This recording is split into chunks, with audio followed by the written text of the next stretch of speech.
In all situations, we reiterate that seeking asylum is a fundamental human right, and access to asylum for those in need is paramount.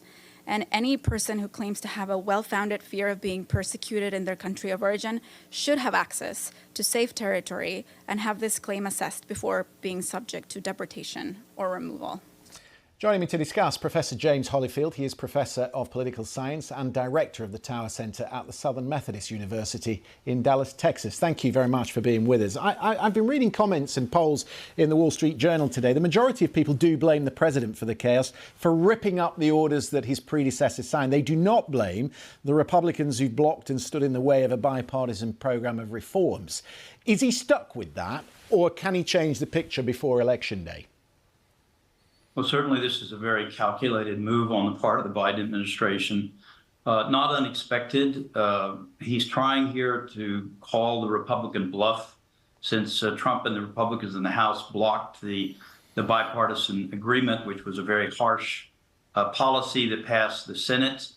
So eventually he was going to try to impose as much of this policy as he could through executive action, by decree. But of course, there's a limit to how much he can do here.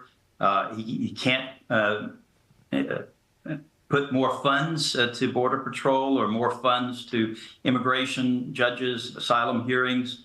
But he's going to do what he can, again, to try to take this issue away from his Republican opponents. The politics on this has shifted. I remember the row among Democrats when Donald Trump brought in Title 42. And always, if you wanted border reform and you were negotiating with the Democrats, it always came with the quid pro quo of doing something for the dreamers, the children of the migrants who'd come. And you, being in Paris, will know that this is very much the direction of travel here in Europe. The gap on policy between the supposed moderates and the hardliners when it comes to immigration is shrinking, isn't it? Yes, it certainly is. And I'm in Paris, France, not Paris, Texas, I might add. Oh, okay. You'll still know the direction of travel, though. I'm not here to welcome President Biden, who is arriving, for the D-Day anniversary. But you're absolutely right. The politics of immigration has been shifting radically across the Western world. And we see mainstream politicians on both the right and the left moving more in the direction of hard right policies in the hopes that this will gain them more votes. If you look at the record on this, it's not been very successful. I mean, already in the UK, you can see that Prime Minister Sunak has been trying to position himself further to the right to head off votes on the far right from the Reform Party and Nigel Farage. And essentially, Biden is doing the same thing here. But he wants to try to demonstrate that he's the master of the game and that he's got control of this big humanitarian crisis at the border. And I'm sure they're very much watching the polls to see if this is going to move the needle at more people supporting Biden, coming tougher on the border.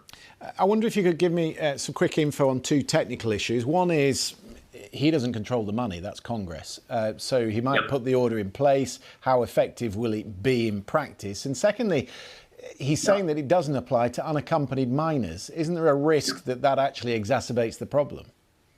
Well, there's some very fine lines in the policy. Biden is doing the best he can to try to reassure the pro-immigration, more liberal left that he's not just going back to the Trump policies. We're not going to have a ban on Muslim immigrants. We're not going to be separating families. People are still going to have a right to apply for asylum. We're just not going to take people. He does not want to. He wants to discourage people from coming to the border between the points of entry. And of course, there's going to be this very funny numbers game. How are they going to count how many people are coming to the border day to day, week to week?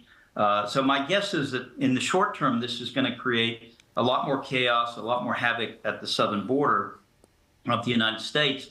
And don't forget, there's another country, another state involved in this, and that's Mexico. And Mexico just had an election. So we don't know exactly what the agreements were that were reached between the Biden administration and the AMLO government in Mexico. But one thing your viewers should be aware of is the numbers have fallen by half over the past few months. So they're going down, and I think Biden, with this policy, he wants to see the numbers keep going down, and he wants Americans to see that we have control of the border and that we're not in a constant state of crisis here. Okay. Is Paris, Texas as nice as Paris, France? They're very different places. I mean, there's an Eiffel Tower in Paris, Texas, which is, I think, over an oil well, a miniature version of the Eiffel Tower. So they are quite different, but both of them have their attractions, I would say. And just finally, one point I want to make before we end is that with the U.S. abdicating its leadership on this issue, this is going to have worldwide consequences. It's going to really undermine the international refugee regime when the strongest, most powerful country backs away from it. It's a really good point, and we'll maybe pick that up in Europe on Sunday night when we go to the results of the European elections. Really good to talk to you, James Hollifield. Thank you very much. Thank you.